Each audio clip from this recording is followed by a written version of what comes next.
Welcome, everybody. Thanks for joining.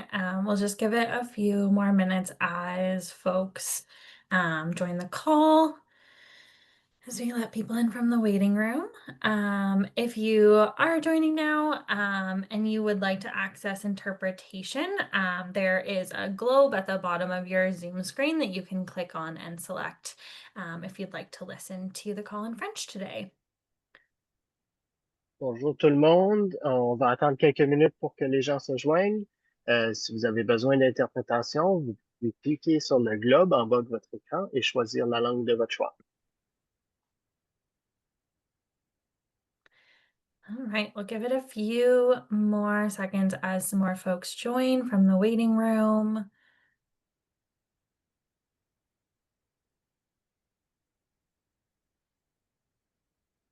Okay, for the sake of time, we will get started today. But as folks join, we'll just say welcome. And if you would like to listen to the call in French today, you can access interpretation from the globe icon at the bottom of your Zoom screen and select French.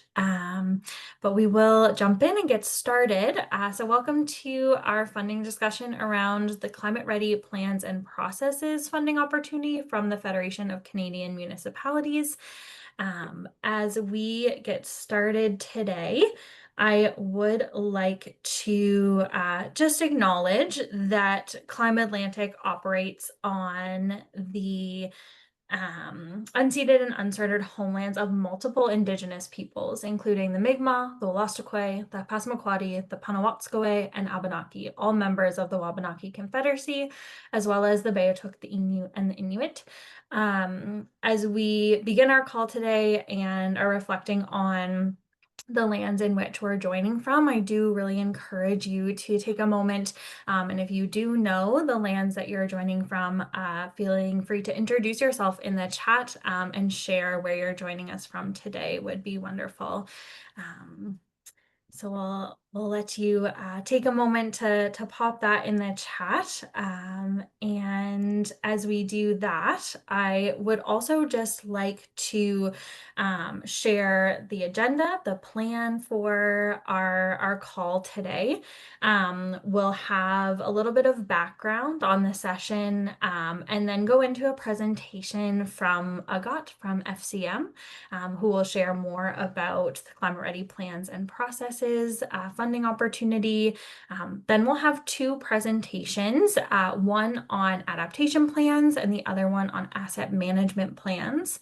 And from there, we're going to go into some discussion rooms. So you can choose to join the adaptation plan room or the asset management plan room and head into those discussion rooms to ask questions and have some more conversations about the funding opportunity and about those different types of plans. And then we'll come back at the end of the call for some more Q&A.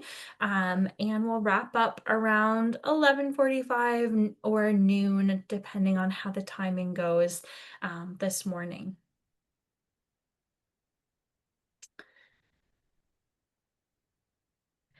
Awesome.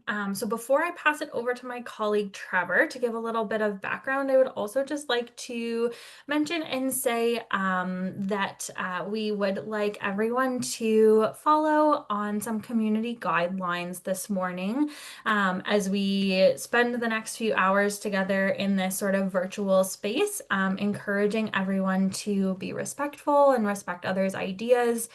We're all here to learn a little bit more, and so where possible, being open to collaboration, being open to learning and asking questions. Please feel free to participate to the level that you feel comfortable. Take breaks when you need to. Have your camera on or off, whatever feels best for you this morning, and taking care of yourself in this space as we move through this call and this learning opportunity.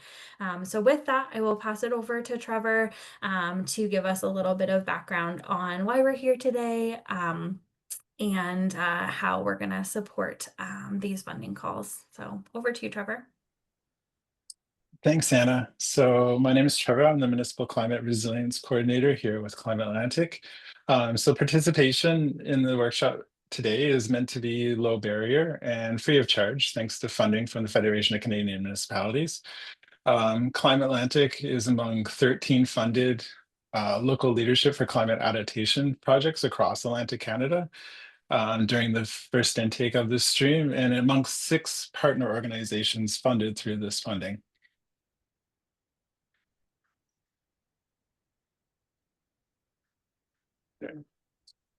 So So Climate Atlantic is here to support not only municipalities and communities, but organizations throughout Atlantic Canada, whether they're nonprofits, NGOs, or just individuals that need to know where to start with free and accessible adaptation information. And the starting point for that is just going on our website. You can submit a help request.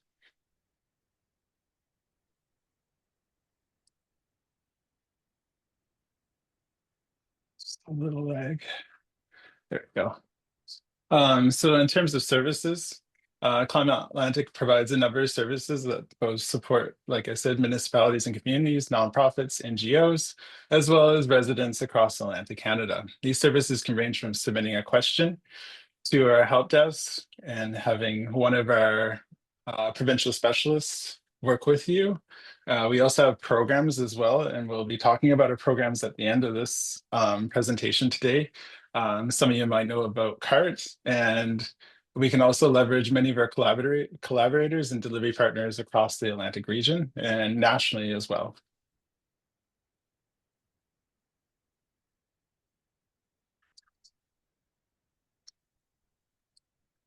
So we all are here because we know that accessing reliable, dedicated, and long-term funding for adaptation is crucial.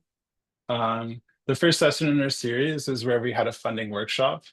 In that session, we provided support for identifying and navigating third-party funding and had examples of how to leverage partners and services to submit your application when the time comes.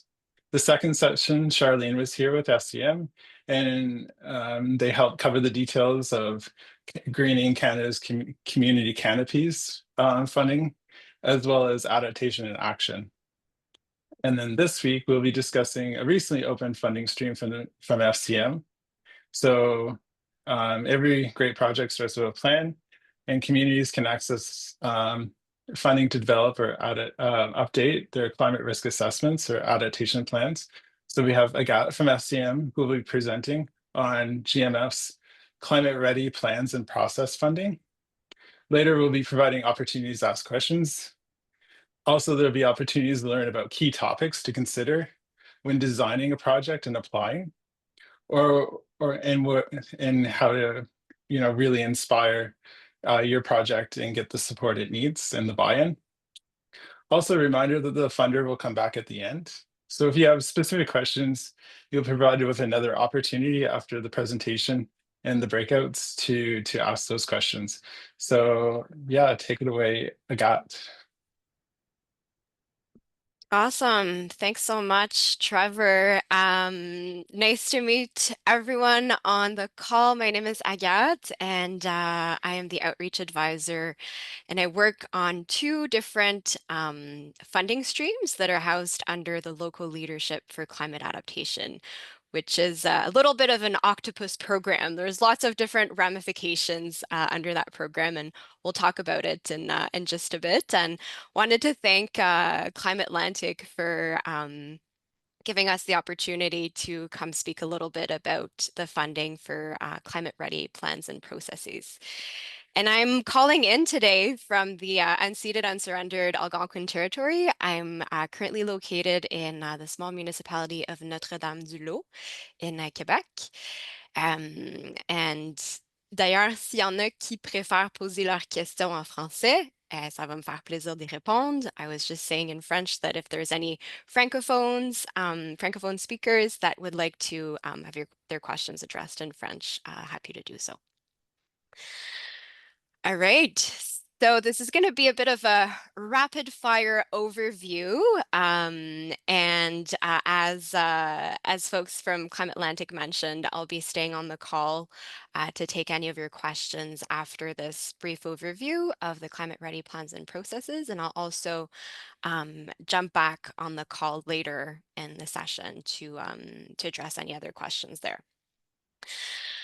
All right, so as I was saying, the local leadership for climate adaptation is a bit of an octopus. There's different ramifications under this funding initiative. And the one that we'll be looking at today is the Climate Ready Plan and Processes, which oops, that's too fast. Sorry.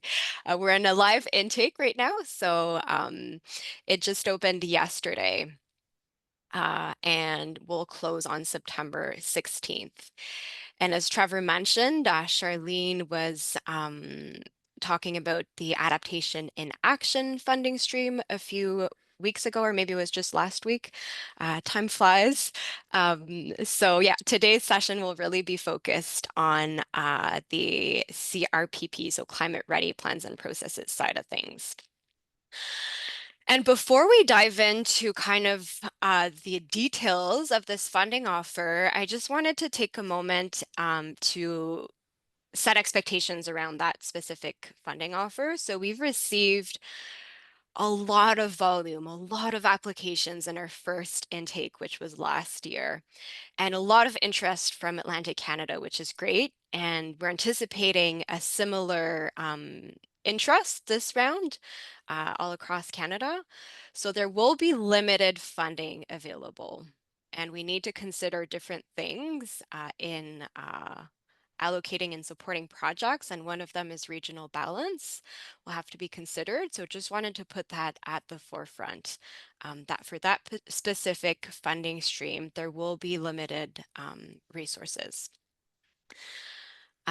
And what is that particular funding stream? What can we support through climate ready plans and processes? Well, that specific stream is really meant to support municipalities in creating foundational documents that will help them understand what are their unique climate risks. So this can look like creating a climate adaptation plan or a climate risk assessment. So it's really kind of those base documents that will help you and help your municipality be better prepared to face climate change. And the two other streams that you see below, so once your community has completed either a climate adaptation plan or a risk assessment, that's kind of your on-ramp then to access funding for capital projects under the Adaptation and Action funding stream. So that stream is really to support municipalities with on-the-ground activities that reduce climate risks. And the last one, we won't be jumping into it today, but financing adaptation looks into new models of financing for climate adaptation. All right, so let's dive into what we can support through climate ready plans and processes. There's a bit of a lag. Let me see if I can get this to switch.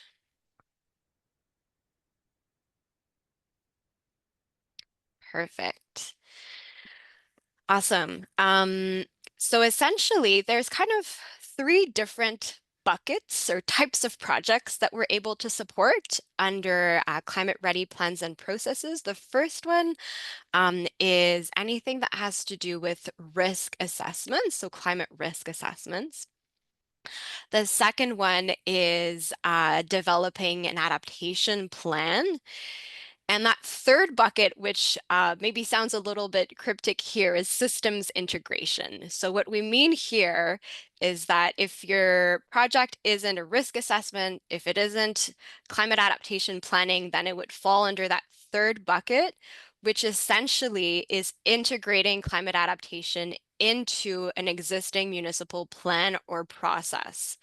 So, for example, that could look like updating financial strategies and budgeting practices to account for climate impact costs. So it's really projects that are building off your existing climate adaptation strategy, for example, and really incorporating an adaptation lens into your existing municipal systems.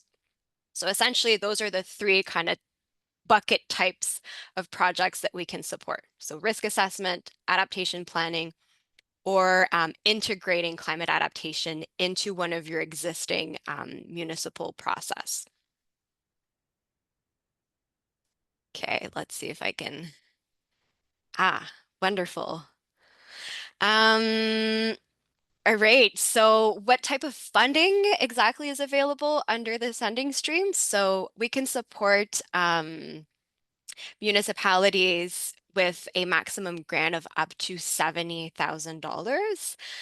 So unless you're a bigger city, so for example, the city of Halifax, then that would be $105,000.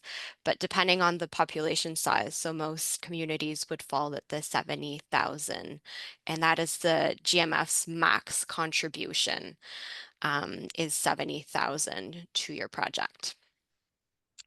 And we'll look a little bit more here, or actually, yeah, maybe I'll just pause here 1 second to say that the cost share, baseline cost share is 60%.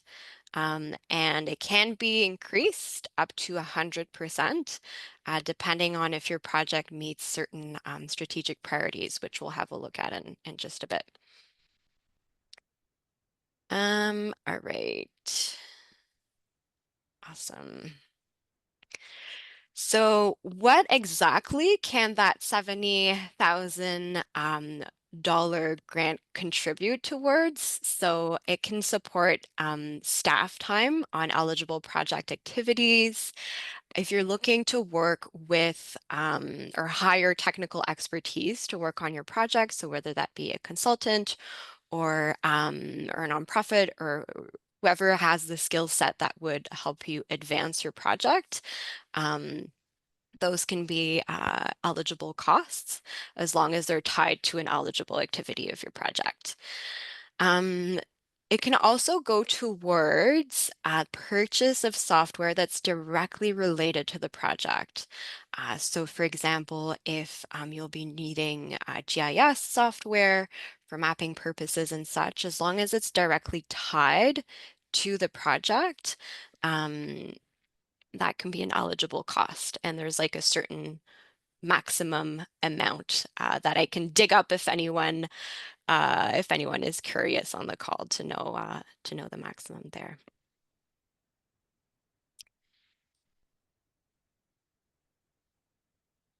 Oh yeah, just the one before. Oh, perfect. Yeah. Awesome. Thank you. I don't know if I'm the one changing it or Caitlin, if you're, but this is perfect. Thank you. So I mentioned briefly about the 60% baseline cost share that can be increased up to 100% based on different cost share incentive.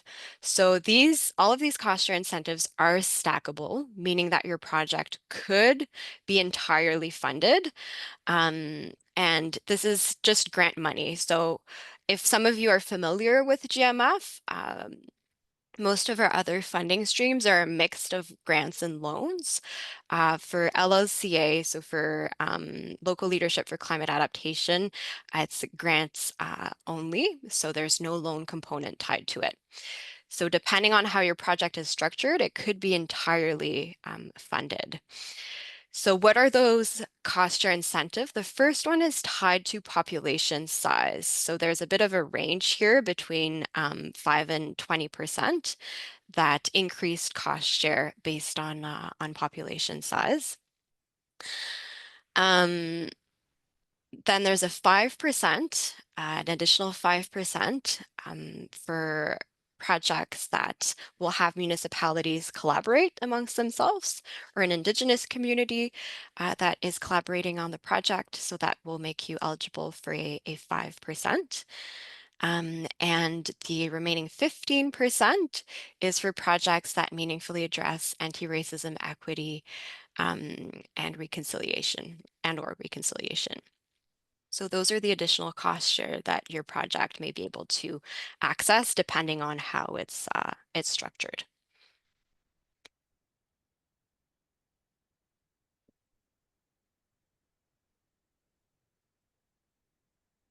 Awesome. Want to take a moment here just to give you kind of a bird's eye view of what are the elements that you need to submit for as part of your application.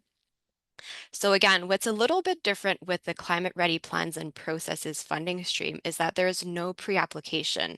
So you go straight into your full application. So there's no kind of two-step process, as is the case for most of GMF's funding, is you'll have a pre-application, full application. For Climate Ready Plans and Processes, it's one application. So there's a few different pieces that you'll have to submit as part of your application. The first one is the CRC assessment tool, which essentially helps you, it's part roadmap, part self-assessment. So it helps you kind of identify where you're at in your climate adaptation journey. Then the other element that you'll have to submit is your application form, quite standard, as well as your workbook, which essentially is our fancy word to say your budget.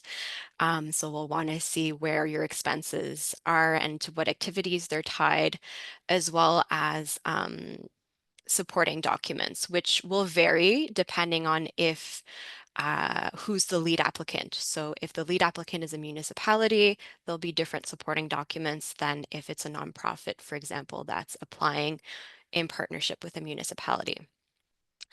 In any case, any project that's submitted needs to be done in partnership with a local government. One tip here that I would love for everyone to take away as part of today's session is I would highly encourage you to complete the CRC assessment tool as your first step. Once that is done, that will help you inform what goes in the application form, what type of activities go in the workbook. So all of those three documents, the CRC assessment tool, the application form, and the workbook, they go hand in hand. So there should be alignment between all three documents. So what is reflected in your assessment tool should then be going in your application form, and your activities that in your application form should also be in your workbook. So all three documents kind of converge and are aligned. So I would highly, highly recommend that you first start with filling out the CRC assessment tool and then going from there. A few also common challenges that I want to take a moment to highlight here, because we've had the experience, right, of going through one round of the climate ready plans and processes. So we've noted a few things and a few common sticky points. The first one is application forms being incomplete or inaccurate. So that's a pretty straightforward one. So just making sure that your application form is correctly filled out, and also take advantage of the character limit in each section and really be as specific as possible. So explaining the project to someone that may have never ever heard of this project before, that doesn't know the context, the unique context under which you're operating. So really tell us the story behind your project and be as specific as possible. We've also seen this in, there's a section in the application form on inclusive engagement that's specific to the project. So that section was kind of across the board a little bit weaker in the applications that we've received. So taking the time to really speak to what your engagement practices are and make them specific, as well as the benefits for equity deserving communities. Some applications kind of put a blanket statement that it was going to benefit all of the community. That doesn't go kind of far enough. We want to know which community is it going to benefit. And beyond the consultations that are going to be happening with equity deserving communities, what are the impacts? What once the project is completed, what will be kind of the legacy, so to speak, of the project? So we want to know those specific items. And I have been terrible at tracking time. I think I just have 2 slides left. Hopefully I didn't go too much over time, but I just have 2 left, and then happy to jump in to take any questions. All right. There's lots of information on this slide. Essentially, What I wanted to mention here is that our fantastic capacity development team has developed a bunch of different resources to help you navigate our funding and to help you undertake this work of climate adaptation. We're all going to be at different stages, and there's a lot of resources that have now been launched that are up and ready on our website to be consulted, to be used. And one of them that I wanted to take just a moment to highlight here is a tip sheet that's been released recently to help guide you in terms of what are the steps to take if you don't have a climate risk assessment or an adaptation plan. So often that's a question that I've been hearing a lot as part of my work. So I work with municipalities all across Canada to help them understand our funding offer, navigate our funding offer, and prepare the best possible project. And a lot of times I get the question, well, where do I even start? And I know Climate Atlantic has a lot of great resources too, so I'd really encourage you to take a moment to have a look at those resources. And this specific one that was developed by our team will help you kind of think of some fundamental questions in terms of preparing a risk assessment. So things like what should the scope be of your climate risk assessment or adaptation plan? What kind of information goes in there? How can you find the people that can support you that have the right skill to take on this work? Um, and what resources might help you do this work as well. So yeah, highly encourage you to check out the tip sheet and to take advantage of resources also like Climate Atlantic. All right, that is it for me. I'll put up here, you have it on the screen, our website if you'd like to uh, have a look at more in depth at our funding offers. So you'll find the application guide there. There's also a readiness check that I would highly encourage you to check out. It kind of helps you assess at a high level if you're in a good position to apply. We've also have our email address there, phone number, and I will also pop in the chat in just a moment. I'll pop our booking link. So this booking link is essentially to have a one-on-one call with our outreach staff. So this is a call to help you kind of flesh out the ideas of your project, make sure that it's within scope of what can be supported by the funding initiative. So I'll pop that in the chat in just a bit. And yeah, again, just remind you that there's a lot of great resources that are available to support you in this work. Great. Thanks so much, Agat. And in terms of Yeah. timing, we have lots of time here. Okay, Um, awesome. I did have a question just to kick off the Mm-hmm. questions here. Yep. So having developed for adaptation plans for municipalities myself, what would you say about, planning around engagement and what would engagement look like and how is engagement weighted for developing an adaptation plan? Yeah, that's a great question. And I want to just, I don't know if I can share my screen, but one really valuable piece of information just to answer part of your question right away is in our application guide. I'll reference the specific section of it, but there is an evaluation grid, so to speak. I can't remember the exact word of how we call it, but essentially it'll tell you for each section how projects are evaluated. So I would encourage as you're shaping your project to have a look at that and know how your application is going to be evaluated. And the engagement piece is part of the evaluation. So that would be my first kind of tip there is to have that open as you're shaping up your application, just to make sure that you have all of the elements there to ensure that you have a project that is most likely to score well. And did that, Great. I feel like there was two questions as part of that one question, Trevor. I'm not sure I got to both. No, that's a great tip. Engagement is so important, especially since you mentioned equity as well, and Yeah. making sure the right people are being engaged for the development of the plan. Um, we do have a question from Sapara, I believe. Would Hmm. you please confirm whether unincorporated communities, those not under the umbrella of municipalities, represented by their local service district or LSD, are eligible if they have service agreements with their neighboring municipalities?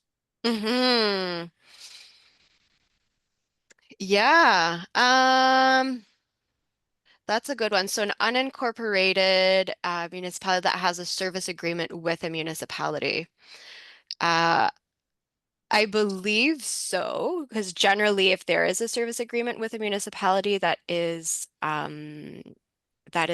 But I will, Sapir, if that's okay, I would love to double check just to make sure that I'm not giving out the wrong information. My hunch is that that would be acceptable, but I do want to double check and maybe as part of I don't know if you guys send like a recap um, email or the slide decks afterwards, maybe we can include just a little line on that and any other questions that I'll double check on. We can maybe include that in there. But yeah, great question. My hunch is that it would be okay, but I'll double check.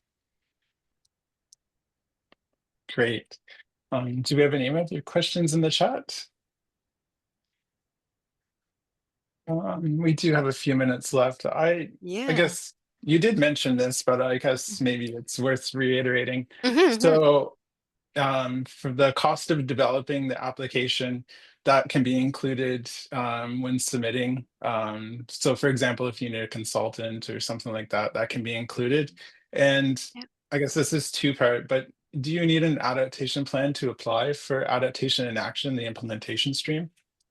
Yeah, yeah. So those are great comment and great question. I'll just go back to your comment because it's an excellent one. So, and I don't think that I've specifically mentioned it, but you can incur up to $5,000 as part of your writing the application. So any costs incurred 90 days prior to application submission that is related to the writing of the application that can be kind of baked in your application and you can claim those up to 5,000. So yeah, that's a great flag there, Trevor. Thanks for that. And um, the other piece for adaptation and action. So yes, in order to be eligible for the adaptation and action stream, which is the stream to support capital projects that will reduce climate risks, you must have completed a climate adaptation strategy or risk assessment to be eligible for the adaptation and action. One thing that I will take the time to mention here is, for example, if your community hasn't, completed a climate adaptation plan or a risk assessment, you're a small community, but your region, let's say your regional municipality has completed one, then you can reference the one that has been completed by your regional municipality.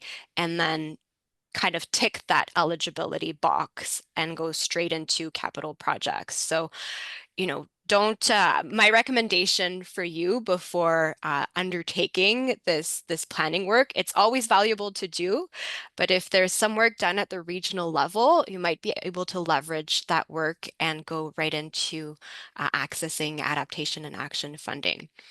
So there is that opportunity if some planning has been done at the regional level to leverage that. Awesome. And I'll Just just checking. oh, sorry, yeah, I'll just pop in the chat. I said that I was gonna give the booking link. I'll just pop it in the chat here. Here we go.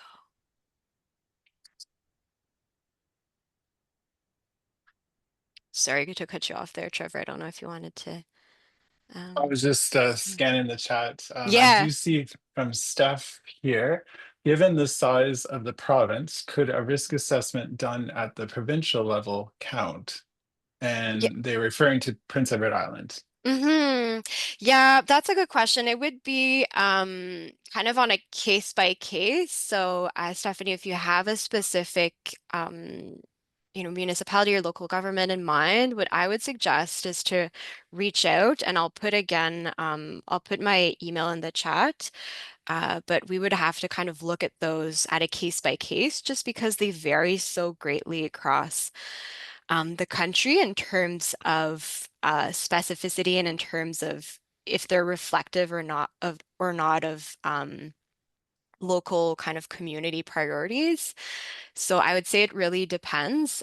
We can have a look at that, and happy to chat more offline. But really, the element that we're looking for is that it's reflective of or encompassing of the community's climate risks. So if it's something that's done at the provincial level, but there was extensive kind of community consultations, and the community consultations and the risks that that community is facing is captured in that larger document, there might be an avenue there. I see we have somebody's hand raised. Matt, I'm Th- not sure. Yeah, go ahead.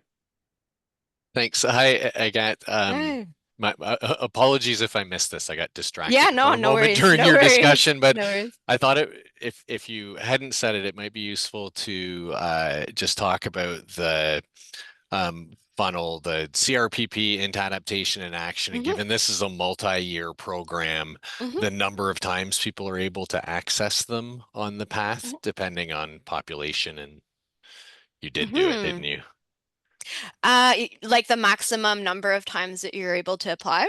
Yes. Yeah, yeah, great question.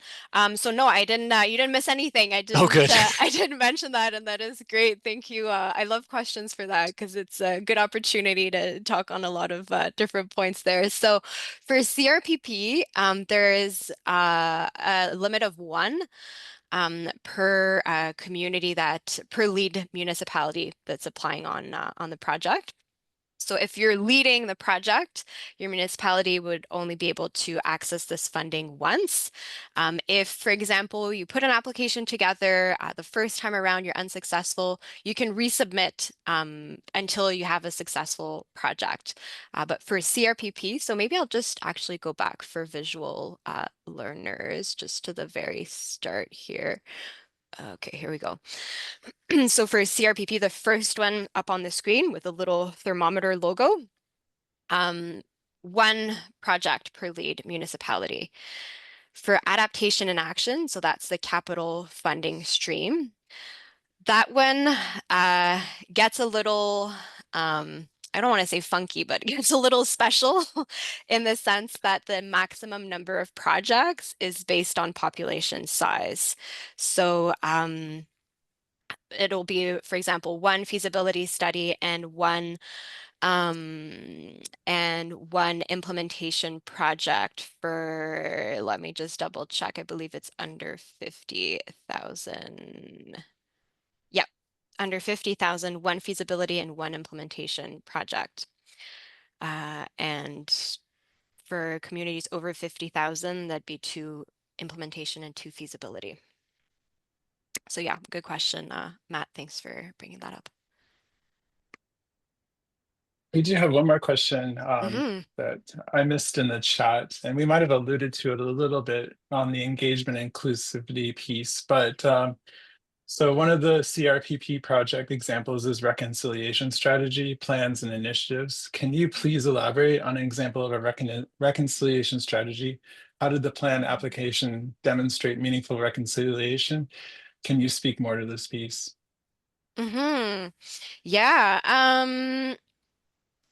So I think what's important to note here is that uh, I could see if I have like a specific example maybe to share as a follow-up. But I think the piece that's important here is when you're thinking about those bigger documents in terms of preparing your municipality to adapt to climate change, how can um, thinking about where reconciliation fits in this and how can you apply reconciliation lens to your planning documents, and how can that be done in collaboration, let's say with neighboring Indigenous communities, and how are they part in shaping the project? How are they part in influencing the project's deliverables and shaping it as it comes to fruition? So I can see if I would have a specific example, maybe case study or something like that, that I could share afterwards. But yeah, I'd say that really the lens that we're looking here for climate ready plans and processes is really thinking about how and what space are you creating for equity deserving communities within your planning mechanisms. Hopefully that answers your question. Yeah, that's a great answer. When we did the Churchill Manitoba adaptation plan, it was done by steering committee, and we had a whole pillar on reconciliation in the adaptation plan. So Mhm, it's mhm, definitely possible, and mhm, having a great engagement strategy for the development of the plan definitely would help with that as well. mhm. So I'm going to introduce the two speakers that we have not this afternoon, this morning, for the breakouts. So we have Jenna, who's our provincial specialist with the province of New Brunswick, as well as working with Climate Atlantic, and they're going to present on adaptation plans. Um, and then we also have Matt, and Matt is with AIM Network. And as Agat mentioned, you don't necessarily need a standalone adaptation plan for this funding stream. You could have integrated plans. And Matt will talk more about integrating a climate lens on asset management plans. And there's a wealth of information that you'll gain there if you for that presentation as well. And the work that Jenna has been doing in New Brunswick, again, another wealth of information. So I'll let Jenna take it away.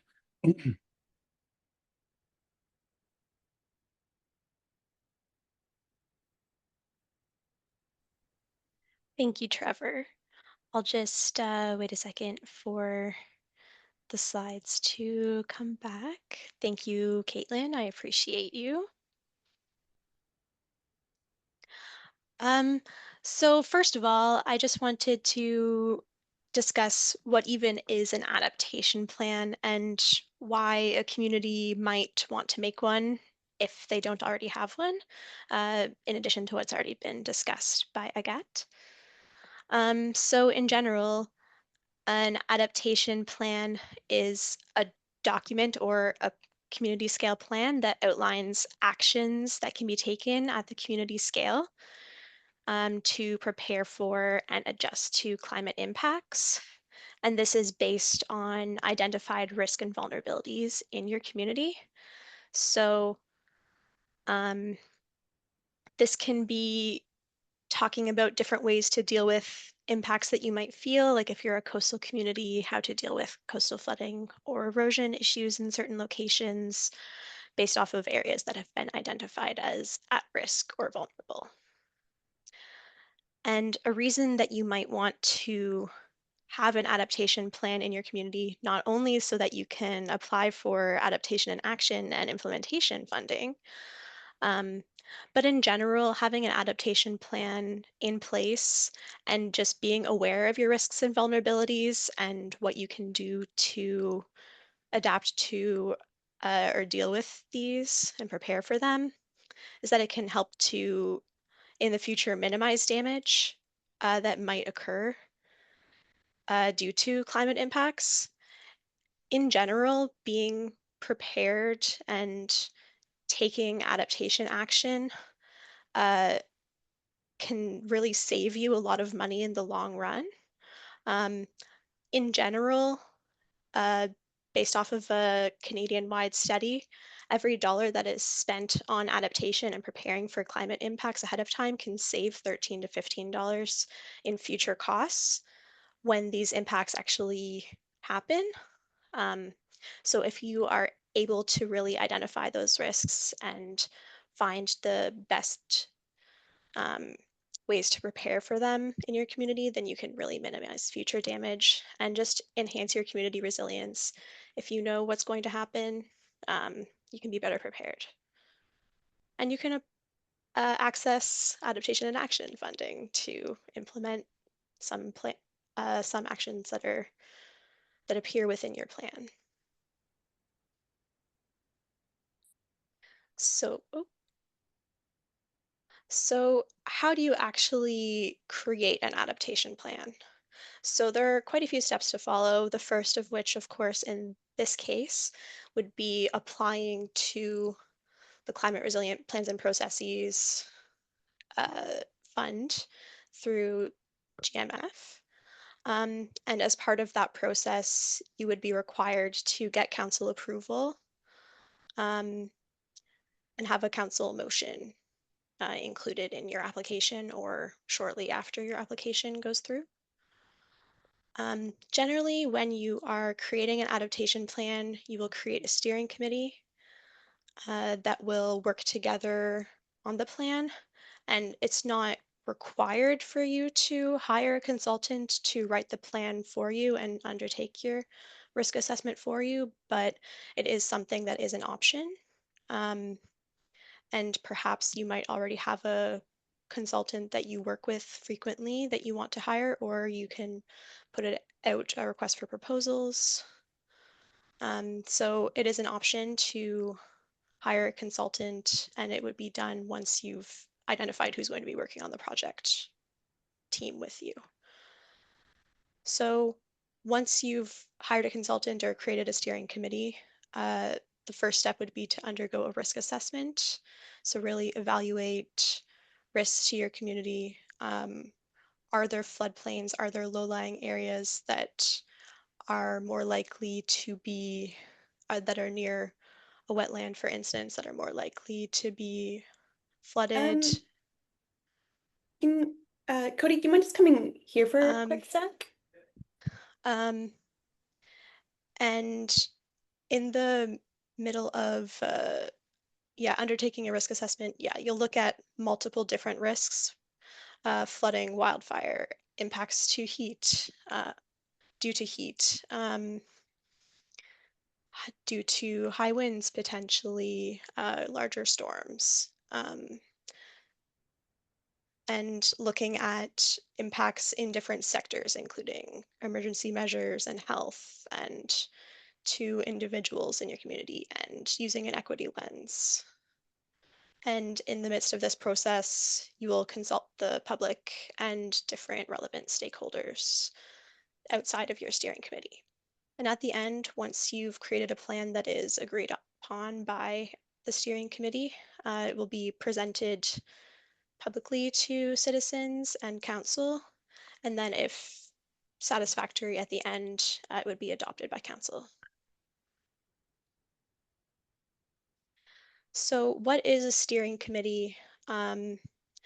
It's really the group of people that will take a lead role in the creation of your adaptation plan and providing feedback and ideas throughout the process to really shape what goes into it, making sure that it's really relevant to your community. They're people who would be most aware of areas that have flooded in the future or where evacuation routes might be. Um, Steering committee members would also attend engagement to talk with the public and other stakeholders, and would provide comments to the team that is actually writing the plan before it is finalized. So, of course, people who should be part of the steering committee would include key municipal staff, those who are applying for the funding, and this is perhaps most likely uh, within a community like the CAO, a head of public works, perhaps the fire chief of the community, and other local emergency management officials. So whoever is the head of EMO for the community, perhaps even police or someone from healthcare, um, and a planner within the community or whoever the planning authority is for the community. Another key municipal staff might be an environmental specialist. And you can also include support from local environmental NGOs and university or academic researchers in the area or who work within the area. Of course, Indigenous communities. You can include even just members of the public who are local champions for climate action in your community. And members of equity deserving communities, or yeah, equity deserving community members as well, so that you're really taking into account all different views.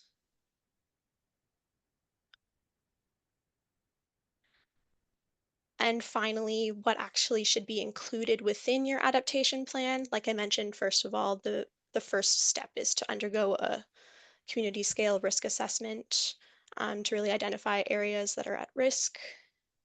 And then listing potential adaptation priorities or actions and options to prepare for those risks. These can be at any scale, whether they're large scale infrastructure projects that might need to be done. It could be a really small scale thing of perhaps your community hasn't already identified an area or a community building that could be a warming or cooling center. Or perhaps you only have it designated as a cooling center, or sorry, as a warming center in the winter if there's a power outage. But you might also need to identify a cooling center for really hot days for folks that don't have access to air conditioning. And finally, on top of which priorities and options there are, there should be within the plan ideas for how to implement these options and how to monitor the implementation of these planned actions. So overall, that's the 101 on climate change adaptation plans. Thank you.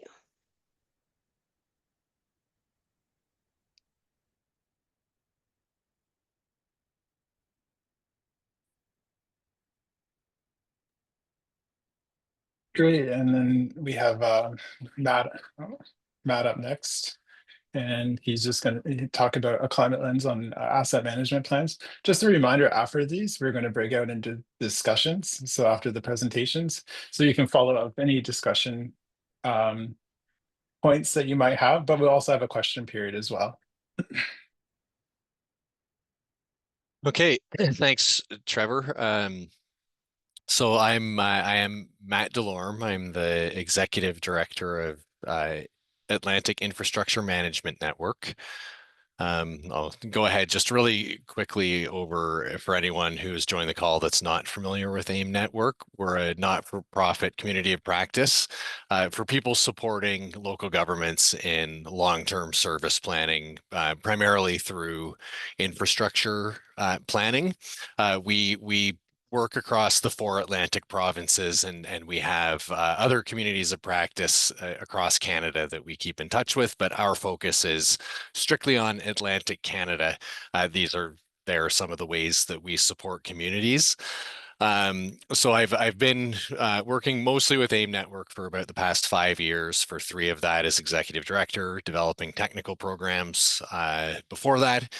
And then for about 20 years prior to that, I was a civil engineer working on infrastructure projects and including working around climate adaptation. Before I jump into the presentation, I'm gonna throw it on the table here a very uncomfortable truth. We've been working with communities under the MAP program since 2015, looking at the state of infrastructure and kind of long-term planning around aging infrastructure, and as of about 2018, starting to look at climate fitting into that. Now, of course, there's a real focus on climate-ready infrastructure, and what you'll find if you start digging into those things is that there is not enough funding to do all the things that we wanted to do.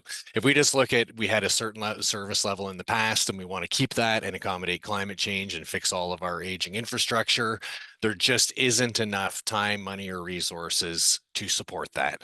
And we like to start out with that because these programs are really helpful for getting you to navigate that, but it's a mistake going into them thinking that these are going to fund all of our problems and make them go away. We are all living in that blessing and a curse. May you live in interesting times. And the way that we have managed infrastructure over the last 100 years isn't going to work for the next 100. So with that, that might sound slightly depressing, but I like to get it out there. And now I'm going to go into how these programs can help navigate those challenges and actually move into the new opportunities in the modern age. I've got a couple of slides here that are kind of introductions to asset management to lead into how climate will merge together with that. I had a look through the attendee list and I see a lot of familiar names from last week's presentation. So I'm not going to bore you again in going through these slides in detail, but I will just say here, I'm going to hit send on my little preloaded chat message there. So there's my contact there. Sometimes it's actually quicker when my inbox gets full to contact us through the info at AIM Network, because then our whole team is accessing that to see if you have any questions. Our website is there and a link to our conference. So if I go through something here too quickly and you have questions about it or want to know how to get support, feel free to reach out to me, us at AIM Network, and we're happy to have a chat with you. So essentially, the slides just disappeared. Was that on purpose? I'm going to carry on talking while we get that set up. But essentially, thank you. There's three great existential threats to our municipal services as far as infrastructure is concerned. And I'm going to be really clear, we're an asset management group. We're talking about how this affects infrastructure, which is not the full service picture, but they're getting old. We are looking for new development, trying to support new housing, and just changing needs of communities and climate change. So we've got this kind of triple threat coming in on how our infrastructure is functioning. And we actually address all of that through classic asset management processes, which is by looking at what services do we provide, what level do we provide them at, what is the risk to those services, and what's the cost to maintaining those services. So it's a very simple foundation to a very complex process. This as well, I'm not going to go through in detail because I know a lot of you saw it last week, but this is looking at an asset management process, how we link at the top your high level strategy, which are things like what kind of a community do you want to live in 20 years, in 50 years? And it runs through all of these different areas into that on the ground work, into what capital projects are you building? How are you operating the infrastructure that you have? How are you maintaining them? So in our ideal asset management world, there is a line of sight through all of these pieces so that you are actually doing things on the ground to build the kind of community you want to live in. You can see on the right side that there's all of these things where equity and climate is feeding into that process. And the reason I put this up here is I really want to reinforce that considering climate isn't a thing that's over there on the side where you're, managing your services in your municipality and then addressing climate change. It's actually climate and equity are things that are integrated and baked into these processes that in the modern age you can't do without considering them. So that's every decision on the way. You're going to see that there's nowhere in there that we're not seeing climate, nature-based solutions, equity. They're all right inherent in the process. So getting into how climate fits into municipal services, I didn't intend this jumbled mess to be a complete indication of all the ways that services and climate and the things that you manage in municipalities link with each other. It's supposed to indicate to you that all of these things are overlapping. I originally tried to start it out as a Venn diagram and everything was too much on top of each other. The point is that historically, and when I say that, I mean over the last 100 years or so, we've really looked at a lot of these things as separate silos, and giving you some, self-critique from my own area. It's shocking how little that we as engineers would interact with planners in the past, talking about infrastructure projects and what we were doing, and it's kind of crazy to think about now that we're trying to do it a better way. But the point is that, I'm thinking about asset management, but there's all these other things that impact it, along with climate resilience. And this program is really supporting how you can start to really think about integrating those things together. Um, and oh yes, so what you'll see now is that the red clouds there are showing you where current funding is being promoted at a federal level anyway, and to a great extent at provincial levels. What you see is that there's a lot of areas in there that aren't covered under the funding. So one particular one I'm going to mention with the LLCA and is that emergency planning is not funded on this adaptation and action stream, because the idea is to have things adaptive so that you don't need emergency planning. However, my earlier statement that we don't have enough money to do everything, you still need to think about emergency planning, because if you don't consider in these adaptation plans about the things you can't do as well as the things you can do that are going to move forward into adaptation and action, you're going to have gaps in your community's response to climate. So what I'm going to talk about for the rest of this is how we can look at particularly the climate resilience area here to support other efforts going on, because there is definitely overlap in there. Before I jump into that, just pointing out here, municipalities exist to provide services. Services require assets, and climate change increases risk to assets. This is from an asset management perspective, all you need to be thinking about in terms of incorporating climate resilience with asset management. This again, because we're limited on time, I'm not going to go through all of these in detail, but in climate ready plans and processes, these are some of the things that you will find applicable under this project. The things that I've highlighted here are where they're direct overlap with asset management activities.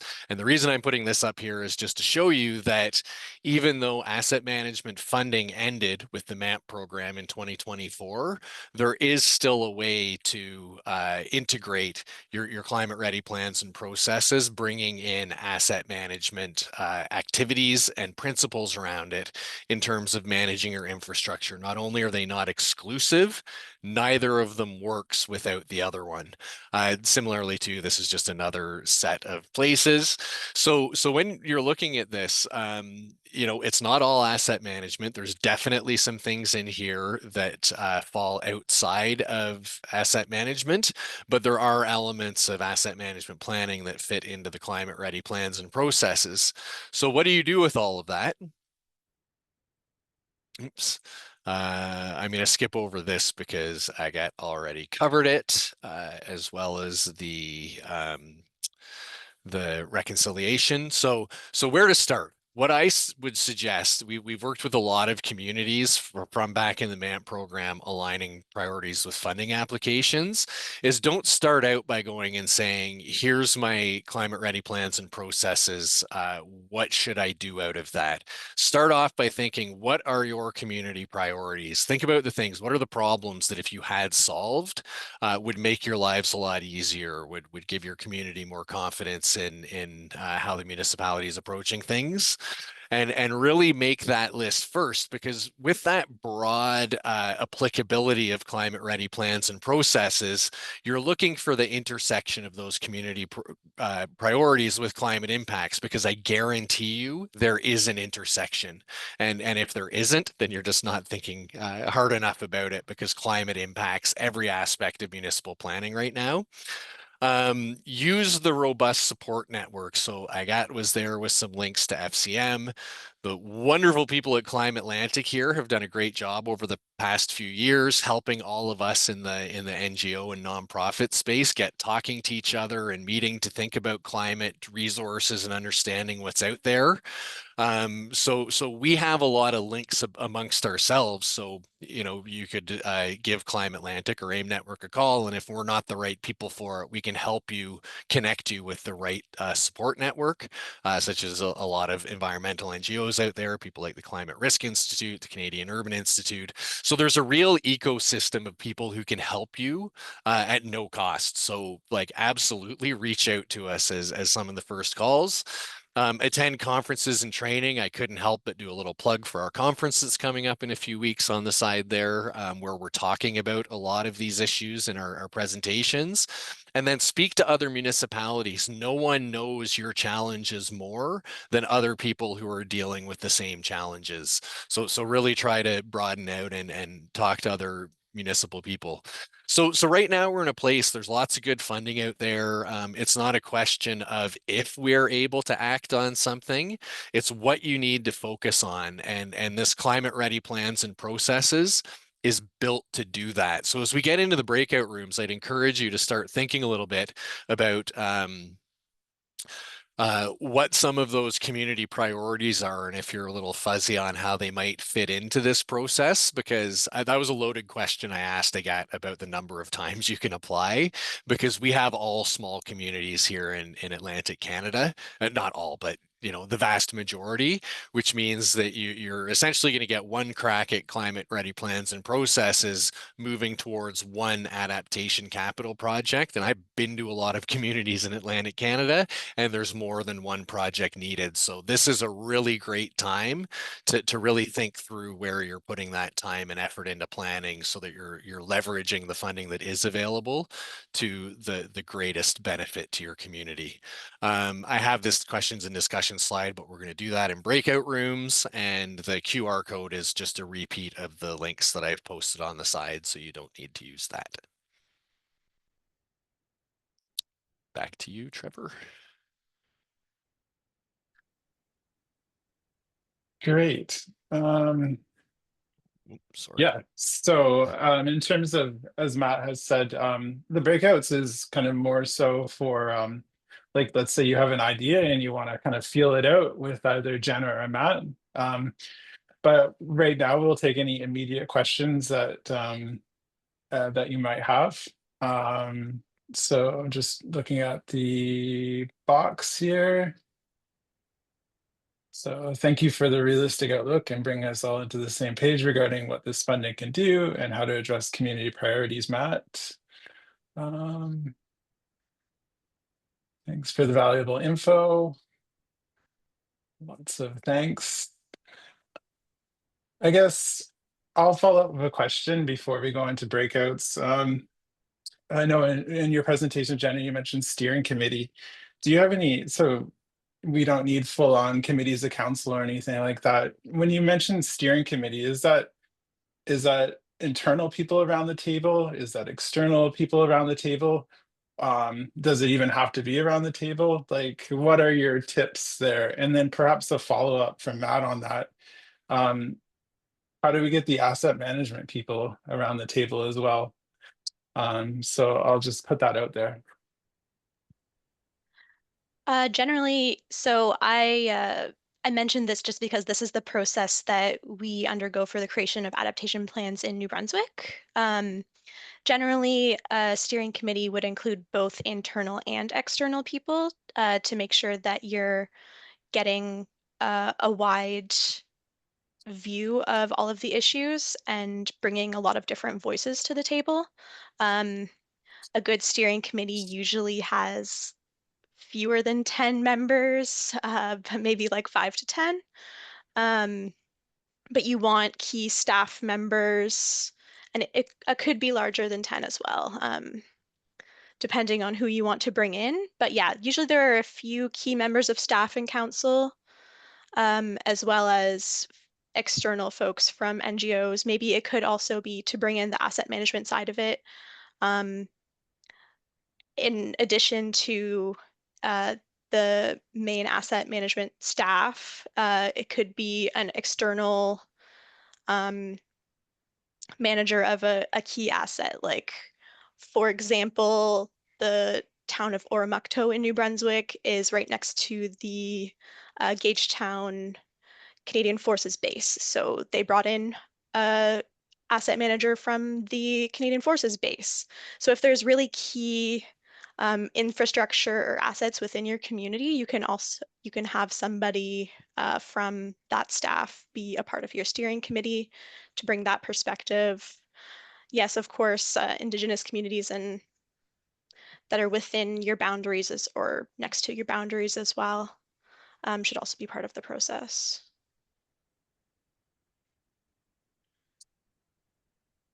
Yeah, well said, Jenna.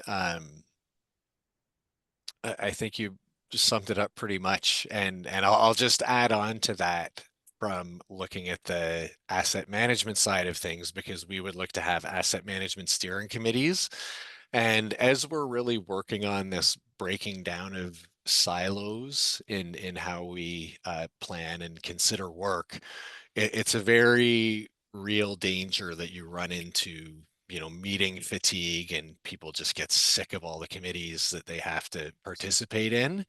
So both like within AIM network, like I'll just mention this as a bit of an internal thing I'm bringing to our board this fall at our strategic meeting, that we should not be doing any projects that are, just asset management in isolation. We should always be partnering with climate and nature-based solution equity people. So this is something not just within municipalities, but within us as an organization as well. But what we're finding works the best as we've been going out trying to do this over the last number of years is that you don't have to formalize everything. What's really important is that you've got a good group of asset management people who are focused on service and infrastructure management. You would have a good focused committee, steering committee looking at climate adaptation, which is a lot of other things beside infrastructure. It's emergency planning, it's community consultation, it's education and engagement, it's hiring and staffing. But the people on that steering committee should know the asset management people and vice versa. And that goes with the, regional emergency response people, so that as your area is overlapping on it, to make that phone call. And I found that even just as being executive director of our little nonprofit here, what's most important to me are the people that I know to call when a question comes up, and I know that someone's out there that can, transcoastal adaptations that I can approach about living shoreline nuances and that sort of thing. So there's a lot of just like human relationship building here that's a little bit foreign sometimes to our kind of, rigidly planned culture sometimes, but it's a really important thing for us to start thinking about working a little differently, more along relationship building than process building. Good tips. We do have a question from Saper for Matt. A real challenge in many communities is lack of data. How can we prioritize adaptation actions when we lack comprehensive data on our infrastructure assets, condition, or location? That's great. So when I first saw data there, I was thinking, well, you can call Climate Atlantic, but you're not talking about climate data. You're talking about asset data, particularly if you're a smaller community. There are ways to should I put this? We've always approached things working with small communities from a real funnel approach, is that you can work with that 80-20 rule and understand that getting information on 20% of what you have can get you 80% of the way towards planning. So not going into huge details, but I would say if you are in that situation where you're like, I want to get into this and I have no information on any of my infrastructure, and you didn't do any of that through the MAP program, uh, get in touch with us and we'll happily help you look at strategizing a way to access through the climate funding here in a way that's meaningful to your community and is actually looking to address the right scenarios, because as a small community, you can absolutely do that under these funding programs. You might have seen condition assessments highlighted under the CRPP. So it doesn't work so well, if you're like Moncton or Fredericton, it's not going to fly, but they generally have that information. But absolutely get in touch with us and we'll help you think through like sort of strategic funding with this, and also help connect you with some of those third party people who can help you get where you need to be.